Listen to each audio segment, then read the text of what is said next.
morning. I'm Victoria Savage, Nurse Savage, on your side, your wisdom guided oracle, and we're having coffee. Happy second day of spring. Very much welcomed, and people are waiting for it. For us here, our winter hasn't been terrible. But I am looking forward. I love it when the green starts happening, and I get that urge to get out there and plant. Was out clearing out the yard a bit yesterday. So spring, new growth, new beginnings, transitions, changes. And there's, excuse me, so much changing in the landscape for us right now, especially the light workers, the way showers, and the psychic type people. It really is, we are all psychic. It's just those of us who play in that realm are more tuned into that. And so things are weird. Things are weird inside us. Things are weird outside us. People, this full moon we had, the eclipse, yes, that we just went through left a lot of chaos in its wake for people. Good morning, Maggie. And people were really feeling it. I was blessed. Nope, it's the same time for me as usual, Maggie. Maybe you're early. And maybe it's the wrong time totally. At 8 o'clock is what I normally do. But what I was talking about was this craziness that we're in that's leaving us a kilter and kind of spacey or really spacey and unhinged in many respects. We're seeing it lots of different ways. And so again, it's tuning into ourselves to discern what is actually going on. Well, it's 8 a.m. here.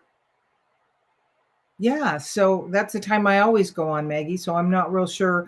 I'm not sure which one of us is the spacey one. Probably the collection of both of us. Just some crazy stuff. Sleep has been crazy. Mainly for me, I haven't felt a lot of upheaval except within my body, which is interesting. Just weird little things happening in the body. And so we want to learn how to discern for ourselves these ever-shifting sands. And, of course, I'm going to say invite your power team because that's what their job is. It could be a time change for you, Maggie. We had ours at the beginning of the month. So for us, it's the same. Maybe that's why you just haven't tuned in the same. Okay.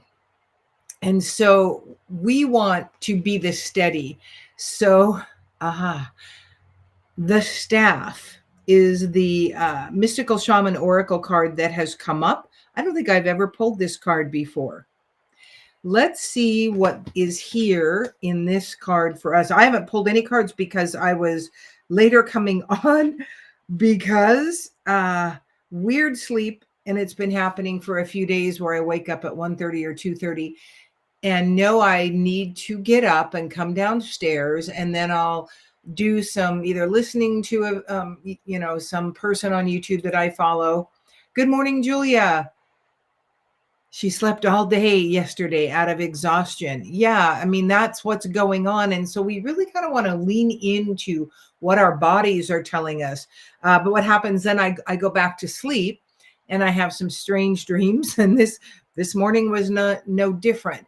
But I also had a little bit of a hard time coming back into this grounded state. And that's what's really the challenge for us right now, is to stay grounded. So the staff came in upright. The essence, the staff is a symbol of authority. It holds the power to temper extremes. The staff helps you find the right course of action, the way of the middle. I love how the guidance comes through and the universe goes, yay. That's exactly. And it aids you to maintain your balance after you begin walking in that direction. So it shows you the middle way and helps you maintain your balance.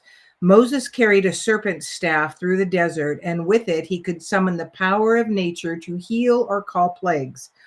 The staff reminds you of the impermanence of all things and that your authority must come from your deep longing to serve and come from within you, your authority, which then calls on your super team, your angels, your guides, your companions, your galactic helpers, whatever you believe that to be. It is not wrong. And it does not matter what you call it. It is that you call it, and keep asking to be brought back to middle. Mother Nature is very good in the bringing us back to middle. So get outside, breathe some fresh air, put your arms around a tree or just sit against one if you don't want to be so obvious. Get by a body of water, walk, get in that body of water. Allow the grounding to happen. If that's not possible for you, get a house plant if you don't have one, and ask your angels, guides, companions how to best care for it if you feel like you do not have a green thumb. And then gaze on that plant. Let it talk to you. Feel its leaves. They are powerful helpers in the grounding process. So the invitation, the staff reminds you of the impermanence of all things. And I wanted to read that again. And that your authority must come from your deep longing to serve. This too shall pass. That is the impermanence of all things. This too shall pass. So if things are scary for you, things are just too much for you, hunker down with Mother Nature. This too shall pass. Show me what I can grow with here. Show me what I wanted to learn when I allowed this in my field. And you will be shown what you need to move forward with. That is you owning your co-creative abilities with God, Creator, the universe, the central sun, Allah, Buddha, whatever you believe that higher power to be. There is no one right way. Sorry for all you believers that, there's just one God, there is just one name, all of that. That is absolutely not true. What is true is that they don't give a shit what we call them. It is not the thing. The thing is that we call them. So the invitation is, you know how to flow easily between polarities, how to weigh all possibilities and instinctively select the right path. Trust your inner wisdom and take the first step on a journey that your heart has already embarked on. Use the power of the staff to unite what appears to be divided, to find that delicate balance between will and surrender. Hugely important right now that you are tuning into your own discernment. You are owning your ability to call on the angels, the guides, the companions to help make this walk gentler. So I was having a frantic dream this morning, actually, when I woke up to come back in. And I'm kind of glad, because in my frantic dream, I had lost my purse and I'd lost the gun that I had. And I was at a gathering of women and everybody had guns. That's kind of what the thing was. We knew we weren't safe and we all had guns. And I was with a former friend. It was just weird, but it was frantic. I was trying to find that gun. Found my purse, was really glad of that, but the gun, it was like the gun wasn't in the purse because it was too big for the purse. Just weird. Don't know what that's about. Don't know that it needs to be explored, and so I probably won't. I have just too many other things that are necessary, but know that we're in weird places right now, and many of us are frantic with what we see happening in the world. Let it go. You can't change that except through your energy, except through doing your own work and magnifying your higher vibration. You're not helping anybody by sitting and cowering and screaming and crying and yelling and espousing all the injustices. You can help all of the situation by raising your vibration, being in charge of your own energy, and then choosing to send the higher vibration to the all. The next card that came up was Guardian of the Threshold, Old Crane Woman. Beautiful. That looks to me, am I reversed again, or is it just for me? Restream has been less than helpful lately. So the Two of Circles. In Celtic mythology, cranes are associated with old women, and therefore the word crone. They guard the treasures of the other world and the entrances to otherworldly abodes, like the heron. In the course of any journey, we'll arrive at one or more thresholds which separate one place, one world from another. They are the transition points into new ways of being, and all such thresholds have their guardians who ensure that those who approach are equipped for the crossing. The guardian of the threshold isn't necessarily a menacing monster who might bite off your head, but she's not to be messed with either. Her judgment is final. You're either ready for this new adventure or you're not. If you're cowering in the corner, you're not ready for it. You have chosen to be in a place of powerlessness. You have chosen to think that you don't have what it takes to move forward. And I can assure you, you do. But you absolutely must connect. I am open. I'm willing. I'm ready. Guide me. You don't have to beg. You don't have to get on your knees and scream, thank you. I don't think I can change that right. Maybe I can. Maybe I'm going to use the down arrow. No, can't do that. Yeah. Thanks for that, Julia. I depend on Julia to tell me how I'm doing in the viewing aspect. She's that guru for me. So you don't have to depend on someone else. Well, you can't depend on someone else to do your work. You need to do you.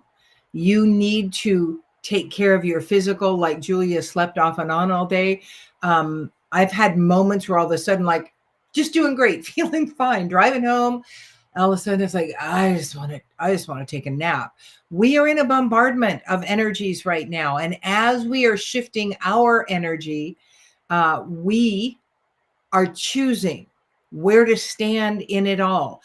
And when we make choices to back off maybe from some things that we have been doing and go, I just need to rest right now. I just need to allow me to be okay. Old crane woman is something of a contradiction. She has the wildness of a bird, but the steadiness of a wise old woman. She has both sides. We have both sides. Our job now is to bring both sides to our middle. No one else's. We can't do their work. And if what you're viewing and seeing is whipping you into a frenzy, then quit looking at it. That's what I got to say to you. You can't allow other people's opinions to shake you back and forth and then whine because you don't have the ability to change it. Because you have the ability to change it by first this says walking away. We must walk away from those things that place us into imbalance and fear and anxiety. That is their job. That's where they want to keep us, because when you are there, you are powerless. You standing in your spiritual, divine, energetic, cosmic power is what they do not want, those powers that were. And the worldly stuff, this governmental stuff we're all seeing, I can't do anything about that at this moment. What I can do is adjust my response by raising my vibration and allowing my response then to be the change I can make, which is shedding pure love and joy on those leaders. It isn't an affirmation of acceptance about them. It is that understanding that love is the most powerful change agent in the world. And what they do with it, again, it's not my business. I can't make that decision for them, but I can keep sending it. And it keeps going out. So if, they latch onto it and they make shifts, they may not seem to be what you think they are. But again, my opinion of you isn't your business. It's not for me to live up to that. It is not for you to live up to my opinions. It is for you to do you. Stay connected. Keep playing with. Keep trusting your intuition and go inward and do your own work, your growth work. When things are shifting and difficult, I don't like to use that word, challenging is better. When things are challenging for you, then own them as to what you brought in your field to grow, expand, and learn with. Again, then you are in your power. You're not under someone else's influence. So a very pointed reading again with kind of the same message as Wednesday, but I do know that many of us out there are struggling and in fear and anxiety about what we see, about things that we cannot physically affect right now, but we can physically affect ourselves. Therefore, our vibration, therefore, what we're putting out into the world continuously, instead of fear, anxiety, injustice, doubt, all of that, we can put out peace, balance, harmony, love, joy, because all of these are not in the temporal. All of these are not in the worldly stuff. They are in our spiritual, energetic stuff. And that's where the power lies, not in the physical. So, Julia, do you see that? Julia sent me these feathers. Aren't they gorgeous? They're beautiful little feathers, earrings. I've been just really going after those and doing mandalas. Maybe that's why I felt less anxious, less irritable, less affected by these energies right now. Like I said, there's some spaciness going on in the body because I've been in that state of creation. And none of it really means anything to anybody but me, except the earrings. I have lots of them now. But the mandalas, they're for me. They're only for me. But they do help discharge energy. So what is it you can sit and create a bit in the evening rather than watching the news? Put on a Disney program and create. I think we are complete for this beautiful spring day. S for savage, but all those flowers make me know it could be S for spring as well. Bought some seeds the other day, looking to get some climbing roses going in a couple of places.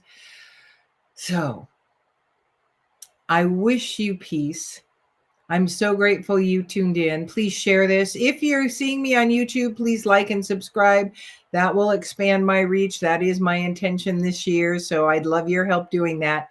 Thanks so much for joining me. I'm Victoria Savage, Nurse Savage, on your side, your wisdom guided oracle.